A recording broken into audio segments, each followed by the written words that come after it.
On va commencer une série sur les psaumes à partir du chapitre 12 jusqu'au chapitre 19 durant l'été.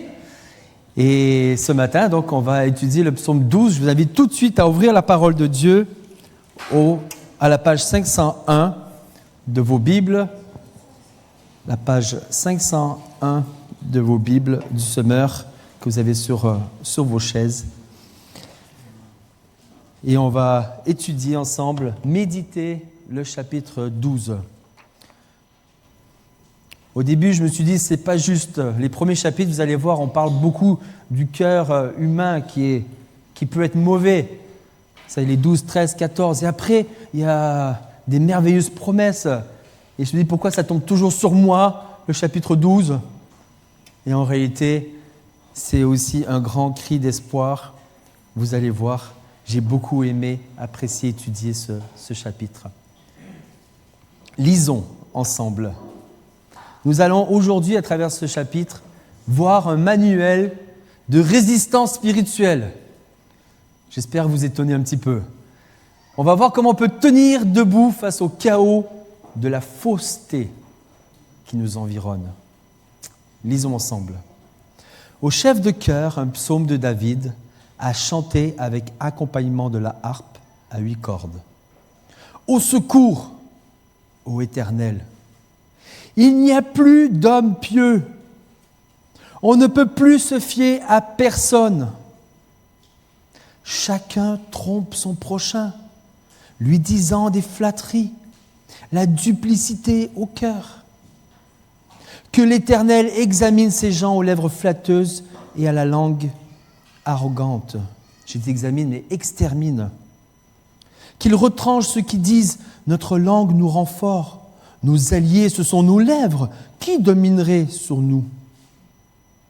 Mais l'Éternel dit « À cause des pauvres qui sont opprimés et des démunis qui vont gémissant, maintenant, moi, j'interviens pour accorder le salut à ceux qui sont méprisés. » Les paroles du Seigneur, ce sont des paroles pures. C'est de l'argent affiné, 7 fois purifié par le feu dans un creuset. Éternel, toi, tu nous gardes et tu nous protégeras toujours contre ces individus. Tout autour, les méchants rôdent, la bassesse prédomine parmi les humains. J'aimerais commencer en vous apportant une petite illustration qu'on connaît bien, mais qui est bon de se rappeler. Imaginons un navire pris dans la tempête. Un navire pris dans une tempête violente, au milieu d'une nuit sans lune. Je ne sais pas si ça vous arrive chez moi, quand je monte les poubelles, quand il y a la lune, je dis « Waouh, pourquoi est-ce qu'on a de l'éclairage public avec la lune ? C'est magnifique comme on voit bien. » Mais quand il n'y a pas la lune et pas les étoiles, là je crains dans le noir. Imaginez des vagues qui s'abattent sur la coque du navire. Le vent hurle, tous les repères visuels s'effacent. Le capitaine regarde à l'horizon, il cherche désespérément un phare. Il cherche la lumière d'un phare pour guider son équipage et éviter les récifs, éviter de s'écraser. Si les phares s'éteignent les uns après les autres, c'est le naufrage assuré pour toute la région, pour tous ceux qui sont en mer. Quand David écrit ce psaume 12, il contemple sa propre société et il a l'impression de voir les phares spirituels s'éteindre sous ses yeux. Il lance un cri d'urgence au verset 2. « Au secours, ô Éternel !» Dans d'autres versions, c'est écrit « Sauve, Éternel !» Car les hommes pieux s'en vont, les fidèles disparaissent d'entre les fils de l'homme. Oui, c'est lorsque la vérité s'efface au profit du mensonge, de l'hypocrisie, de l'arrogance. Ce n'est pas qu'une crise de valeur, c'est la société entière qui sombre dans le noir. Et aujourd'hui encore, notre monde avance à l'aveugle, dans une tempête morale, spirituelle qui ressemble beaucoup à celle qu'on a évoquée. On est submergé par un flot ininterrompu de paroles humaines manipulatrices, de gens au cœur double, de discours fiers qui prétendent dicter leur propre vérité. Et au milieu de cette nuit, Dieu recherche activement des phares. Dieu recherche des hommes et des femmes pieux qui lui sont consacrés, par qui il pourra révéler sa grâce et son salut et les utiliser pour rendre témoignage et bénir les nations. L'Éternel regarde le paysage de notre époque, de notre ville, de notre Église, et il pose cette question brûlante. Où sont-ils ? Mes frères et sœurs, le psaume 12 n'a pas été écrit pour nous faire désespérer. Vous allez me dire, Daniel, tu commences bien. Ni pour nous pousser à nous plaindre passivement. Ce n'est pas une complainte passive, ce chant écrit par David. C'est un véritable manuel de résistance spirituelle. Résister au XXIe siècle, ce n'est pas prendre des armes physiques, ce n'est pas non plus s'isoler du monde et aller se cacher dans un monastère. C'est voir ces paroles humaines et les opposer à la pureté de la parole de Dieu indestructible.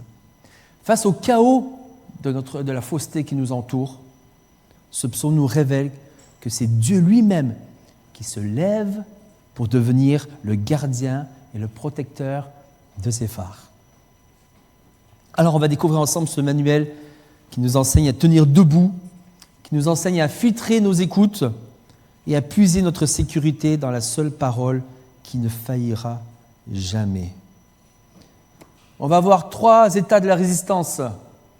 On a été appelé à se lever, comme on vient de le dire, mais première étape de la résistance, notre arme, la prière lucide face à la propagande. Résister commence par refuser de se laisser formater par les discours de ce monde. Résister à l'asphyxie morale qui nous entoure. Et le texte, il apporte un électrochoc. Les paroles sont fortes. Où sont passés les hommes pieux et fidèles ? C'est brutal ce constat. La disparition des hommes pieux, elle est directement liée au fait qu'il y a cette prolifération du cœur qui double des lèvres flatteuses et au sein même du peuple. Ce n'est pas une coïncidence. L'un s'éteint au profit de l'autre. Et dans la pensée biblique et hébraïque, la piété, la fidélité s'éteignent, s'étouffent lorsque le langage est corrompu. Quand la vérité disparaît, la foi s'étouffe. Lorsque le mensonge devient la norme, la confiance s'effondre. La fidélité devient impossible. Des exemples très concrets. Pensez à ce qui se passe lorsque vous allez acheter un appareil d'occasion et que le vendeur vous ment délibérément sur son état. Comment vous réagissez ? Ou lorsque dans votre milieu professionnel, un collègue vous fait un grand sourire juste avant de vous critiquer par derrière. Qu'est-ce qui meurt à ce moment-là ? C'est la confiance. La confiance meurt. Le mensonge, il agit comme une fuite de gaz invisible. Il ne détruit pas la maison, les murs d'un coup, mais il rend l'atmosphère toxique, mortelle pour toute relation saine. Alors comment résister ? Par le refus du compromis, par le cri de foi. David crie. C'est le premier acte du résistant. C'est appeler les choses par leur nom, le mensonge et mensonge, la vérité et vérité. Et il crie au secours éternel. Il refuse que ce mensonge soit normalisé, soit accepté. Il dénonce ici les paroles vides de sens, les paroles, on a vu, doucereuses, trompeuses, dont la tactique est de manipuler les gens, les amener l'auditoire vers quelque chose de faux plutôt que de sincère. Les lèvres flatteuses, elles peuvent être nocives. elles sont très nocives alors qu'elles flattent notre ego, alors qu'elles donnent envie de recommencer, alors qu'elles donnent envie au compromis. Où sont les hommes pieux? Mais le simple fait que David lance ce cri montre que la piété n'a pas totalement disparu. Elle survit. Et en prononçant ce verset, celui qui prie refuse de se résigner. Notez bien que le danger ne vient pas ici des nations païennes. Parfois on s'imagine, oui, c'est les ennemis, c'était les Philistins, les Babyloniens. Non. David ici, il parle d'une guerre, non pas d'une guerre géopolitique, mais d'une guerre civile, spirituelle et morale. Il décrit la corruption au sein même du peuple de l'Alliance.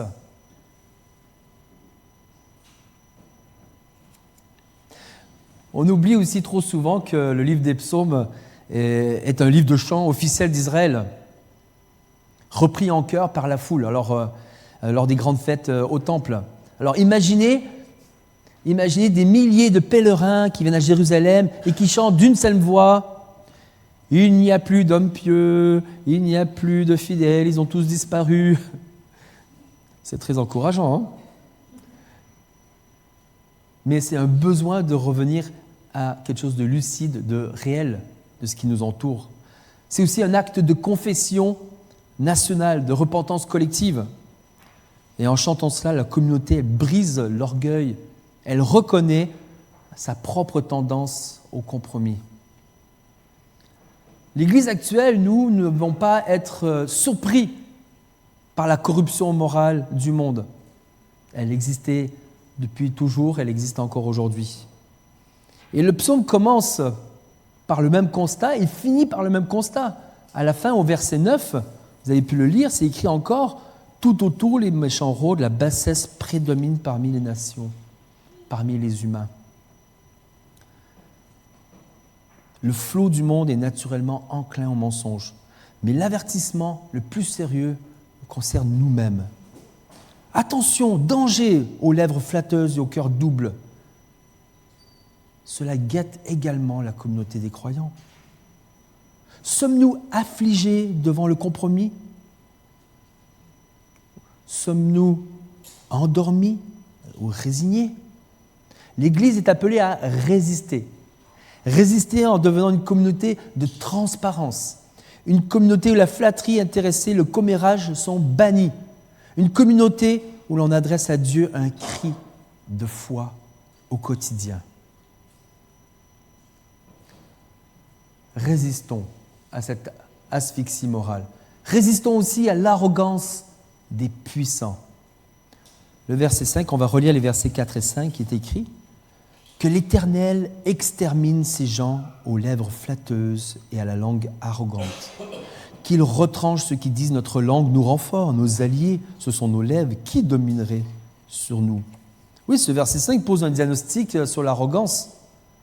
C'est l'illusion d'une culture qui pense s'auto-créer, dicter sa propre vérité, s'affranchir de toute autorité divine par la force d'un discours, par la force des médias, par la force des manipulations. Oui, c'est exactement la culture des réseaux sociaux, des plateaux de télévision. Celui qui crie le plus fort, celui qui manipule le mieux les mots, celui qui a la meilleure rhétorique, qui a la plus tranchante, celle qui fait le plus mal, c'est le gagnant. Notre génération a mis cette liberté de parole en haut lieu, en droit absolu pour dire n'importe quoi, sans aucune redevabilité envers le Créateur, l'autorité suprême. C'est le culte de « je dis tout ce que je veux, personne ne me domine ». Voilà la pensée de notre monde. Et ces paroles écrasantes, ces paroles arrogantes, viennent écraser ceux qui veulent servir et honorer Dieu. Elles défient ouvertement le Créateur devant ces injures à la gloire de Dieu, à la gloire du Dieu vivant. L'homme fidèle ne peut pas rester silencieux. On ne peut pas regarder et ne rien dire, ne pas réagir. On ne peut pas rester indifférent. Le cœur de l'homme pieux de l'homme fidèle qui aime Dieu souffre de cet affront à l'honneur de Dieu, souffre de voir le monde rempli de paroles mensongères, de voir cette arrogance. Mais que faire devant le poids de telles paroles qui dominent notre société? L'acte de résistance ici consiste au terrain de l'intercession. David intercède. Il intercède, il demande à l'Éternel d'exterminer ses paroles, ses lèvres. Littéralement, c'est écrit « couper les langues arrogantes ». Ce n'est pas un appel à une vengeance personnelle, c'est un appel à rétablir la vérité divine. Parce que la grande question qui est sous-entendue dans ce psaume, la grande question, elle n'est pas « est-ce que la parole de Dieu va survivre ?» La grande question est plutôt « les croyants pourront-ils tenir le coup au milieu d'une telle corruption ?» Bien sûr que la parole de Dieu est immuable et survivre. Est-ce que les croyants vont tenir le coup? Nous résistons, mais c'est dur. Heureusement, c'est la deuxième partie. Nous avons une source, la source de la résistance, c'est le décret de Dieu qui se lève. C'est le verset 6. On peut le relire ensemble. Mais l'Éternel dit, à cause des pauvres qui sont opprimés et des démunis qui vont gémissant, maintenant, moi, j'interviens pour accorder le salut à ceux qui sont méprisés. Nous devons réaliser une vérité fondamentale. On ne peut pas résister par nos propres forces. Notre résistance chrétienne n'est que la réponse à l'action première de notre Dieu qui se lève. Et au cœur de ce psaume qui est construit comme un chiasme, comme un miroir, si vous voulez, on retrouve du A à B, un axe central B-A, et à l'axe central, on trouve l'Éternel qui se lève, qui prend la parole. Et on en a besoin. Qui sont ces résistants affaiblis? Quel est ce gémissement des pauvres? L'Éternel mentionne au verset 6 les pauvres qui sont opprimés, les démunis qui vont gémissant. On pourrait dire, on n'est pas concerné, ça concerne en réalité que les gens qui subissent une certaine oppression parce qu'ils ont moins de moyens, parce qu'ils sont pauvres. Non. Dans la pensée hébreu, biblique, ça dépasse largement la pauvreté matérielle. Le pauvre dans les psaumes, et on le retrouve dans le Nouveau Testament, c'est celui qui n'a pas d'autre recours que celui de Dieu. Il n'a pas d'autre choix que de se tourner vers Dieu. Donc dans ce psaume, on voit l'homme pieux au verset 2 qui s'est transformé au verset 6 en pauvre gémissant. Pourquoi? Parce que sa fidélité l'a marginalisé, l'a rendu vulnérable.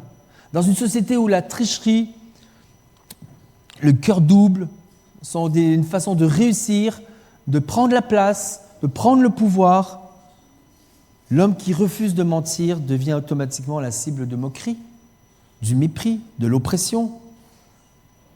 Sa droiture qui devrait être sa force le fragilise. Et la résistance l'a épuisé. Pensez à un étudiant, les examens sont finis. J'espère que vous n'avez pas triché, les étudiants chrétiens.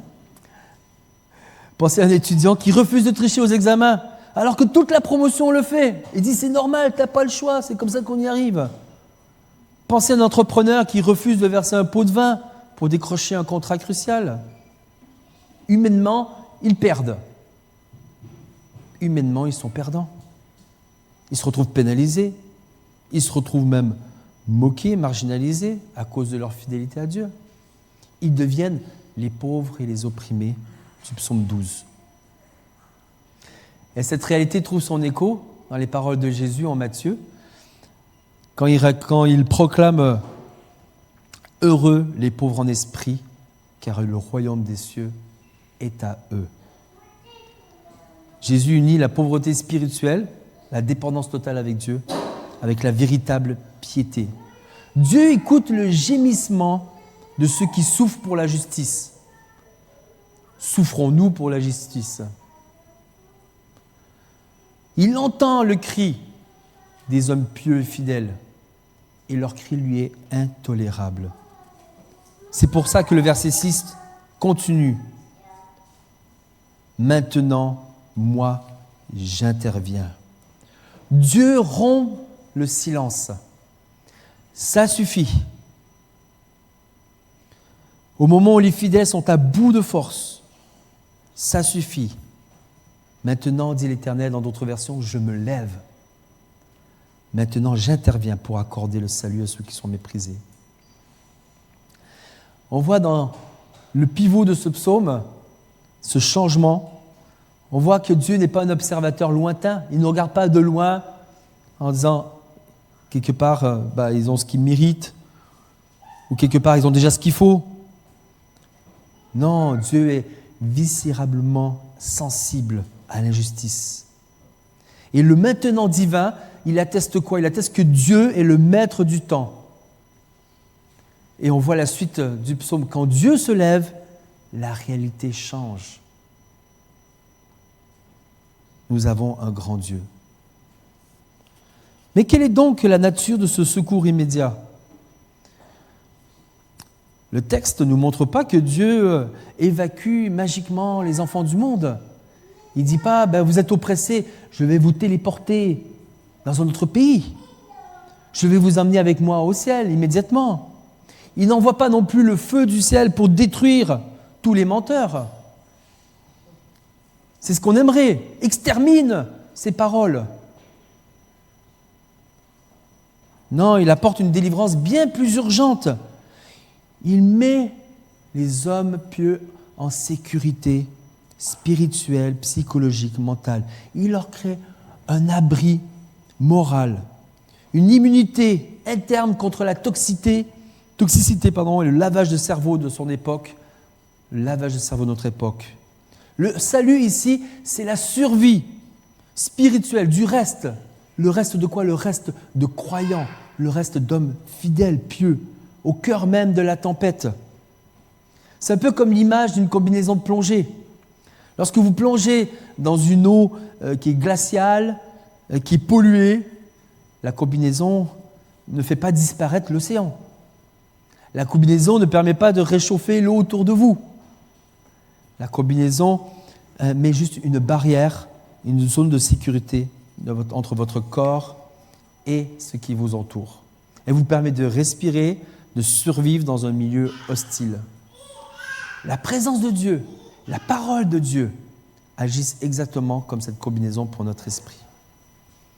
Alors l'Église est appelée à concrètement matérialiser cette action divine en devenant le lieu de résistance aussi sociale. C'est notre aussi rôle d'être un refuge pour ceux qui sont brisés, pour ceux qui sont opprimés, qui sont méprisés du monde. Nous devons être la voix des isolés, des victimes d'injustice. Nous sommes aussi ces phares de Dieu sur cette terre. Ces paroles de l'Éternel, « Je me lève », trouvent un accomplissement ultime en Jésus-Christ, n'est-ce pas? Face à l'oppression du péché, le mensonge du diable, la mort, Dieu s'est levé définitivement en ressuscitant Christ d'entre les morts. Dieu se lève. Dieu se lève. Et si Dieu se lève, et si sa parole est vraie, on voit dans cette troisième partie et dernière partie que Dieu et sa parole est notre ancre. Il est l'ancre de la résistance. La pureté de la parole est notre bouclier. Le résistant, il tient debout parce qu'il sait sur quoi ses pieds sont solidement fondés. Et quel va être le carburant du résistant qui va lui permettre de tenir? C'est la parole pure. On peut relire ensemble le verset 7. Les paroles du Seigneur, ce sont des paroles pures. C'est de l'argent affiné, 7 fois purifié par le feu dans un creuset. Le verset 7 est un contraste absolu. On a vu tout à l'heure les versets 2 à 5 qui montraient la place du mensonge. Et le verset 7 fait face aux paroles humaines pleines d'impureté. En opposition totale, on a les paroles du Seigneur qui sont des paroles pures, de l'argent affiné. Dans la Bible, le chiffre 7 montre la perfection, la complétude absolue. La parole de Dieu est totalement exempte d'impureté, vous savez, de petits scories, de métal qui ne sont pas celui de l'argent ici, de manipulation, de mensonges, de promesses faites en l'air. Non, ce que l'Éternel dit, il le fait. Le psaume 12 met en lumière une magnifique vérité. L'homme pieux est radicalement incapable de se sauver lui-même ou de redresser son époque par ses propres discours. Au début, quand j'étudiais ce psaume, je n'arrêtais pas de regarder d'abord à ces hommes qui sont rebelles à Dieu. Et j'oublie de regarder à mon cœur, même s'il est croyant, qui reste défaillant, qui lui aussi continue à avoir des paroles qui ne sont pas bonnes, qui sont mensongères.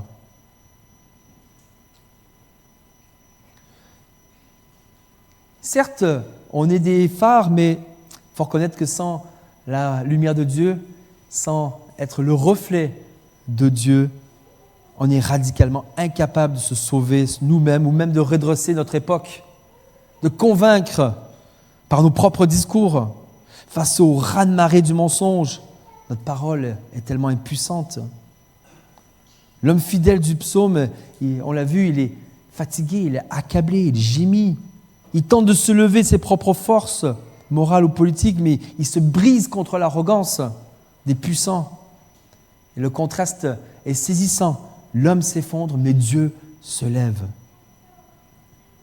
L'homme se bat avec des paroles incomplètes, mais la parole de Dieu est pure, car le salut appartient à Dieu seul et à nul autre, à lui toute la gloire. Jésus-Christ est écrit en Jean 1, il est cette parole faite chair. Il n'est pas seulement quelqu'un qui a dit la vérité, qui dit la vérité, il est la vérité lui-même. Quand on regarde à Jésus, on regarde à la parole épurée 7 fois, complète, qui s'est manifestée concrètement dans notre histoire. Alors comment l'Église va résister ? L'Église résiste en s'ancrant exclusivement dans la parole de Dieu. L'Église résiste en proclamant cette parole de Dieu. On ne combat pas le monde de mensonges, avec des idéologies humaines ou avec d'autres mensonges. On le combat en brandissant la vérité brute de notre Dieu, la vérité de la parole de Dieu. Quelle est notre résistance ? Notre résistance consiste à aimer, chérir, prêcher, méditer la Bible comme notre seule ancre stable. Et alors cette parole de Dieu, non la nôtre, mais la parole de Dieu à travers nous, va agir comme un bouclier pour notre esprit, notre foi, et va nous éviter de perdre la tête et de sombrer dans ce monde de confusion, de chaos. Et ça va bien plus loin. Non seulement nous avons cette ancre de la parole pure, mais nous avons, au verset 8 et 9, une espérance magnifique, cette certitude de la victoire finale. Certitude que le reste de fidèles sera préservé. On peut relire ensemble les versets 8 et 9. Éternel, toi, tu nous gardes et tu nous protégeras toujours contre ces individus. Tout autour des méchants rôdent, la bassesse prédomine parmi les humains. Le verset 8 est un écho au verset 2. Alors qu'on ne trouvait pas, qu'on criait au secours, l'Éternel répond, Éternel, toi tu nous gardes, tu nous protégeras toujours contre ces individus.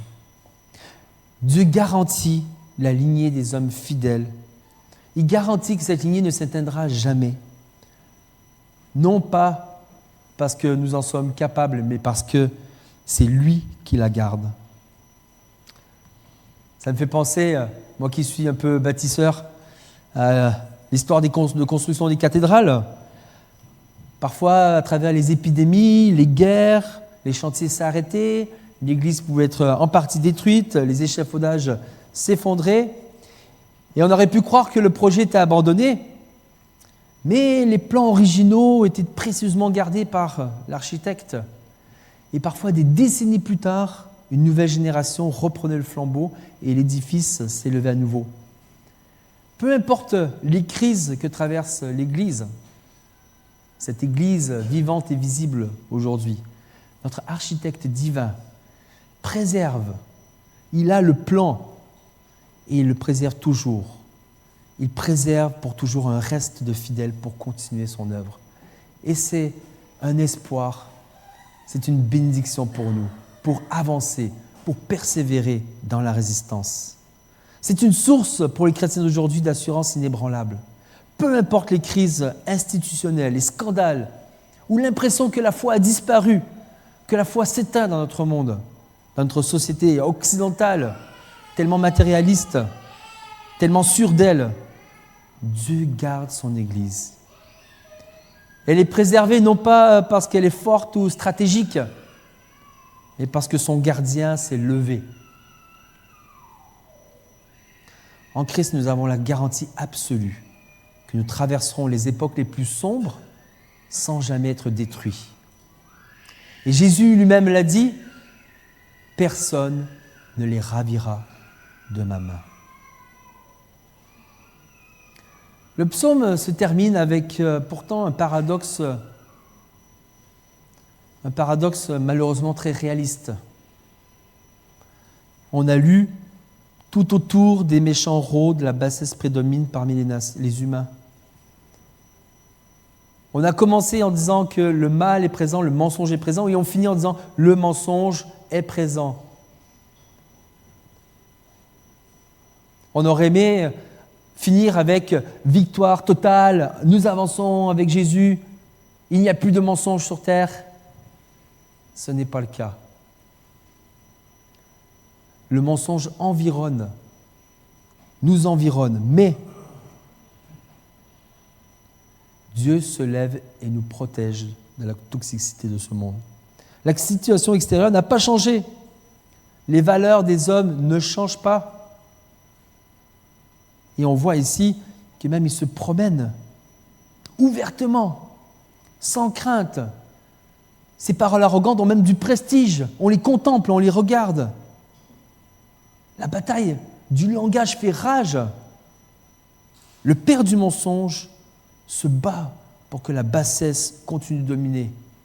Le père du mensonge, l'ennemi de nos âmes, continue à se battre pour que le mensonge domine ce monde. Pourtant, nous finissons ce chant, ce psaume qui est un chant paisible, fortifié.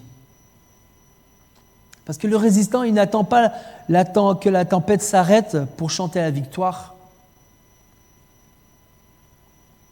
Nous sommes certains de la victoire finale. Le résistant, il chante parce qu'il sait que son gardien est éternel.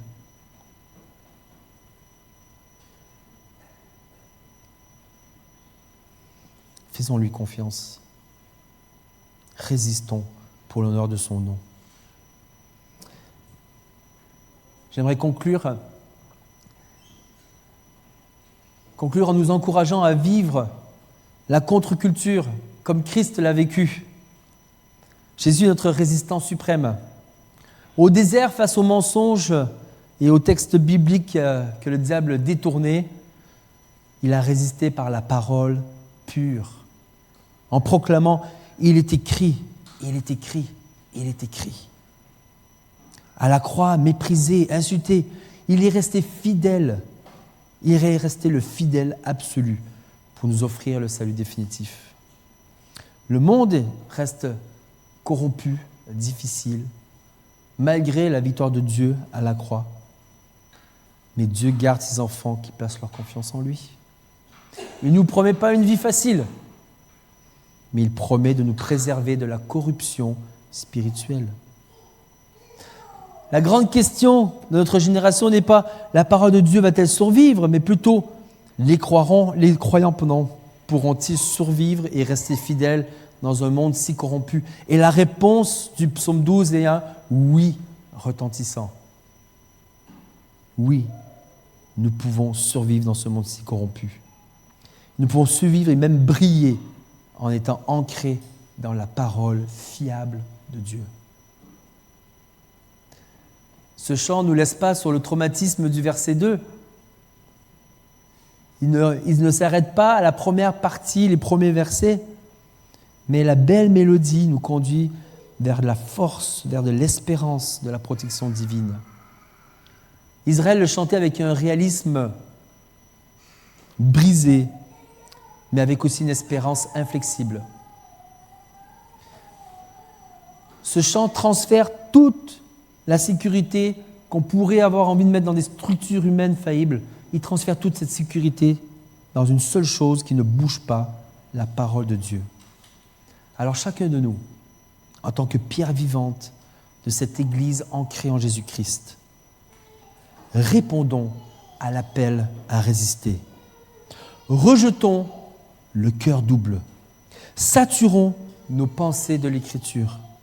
Levons-nous pour être ces hommes et ces femmes pieux, consacrés, que Dieu utilise pour bénir notre génération.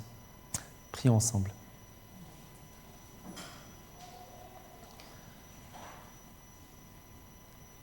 Et Père éternel, non par nous, mais par Christ en nous.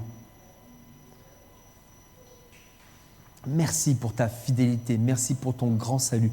Merci d'être un Dieu qui se lève pour ses enfants. Merci pour ta parole pure. Merci pour ce bouclier que tu nous donnes. Merci de marcher devant nous. Nous avançons à ta suite. Sois glorifié dans nos vies. Amen.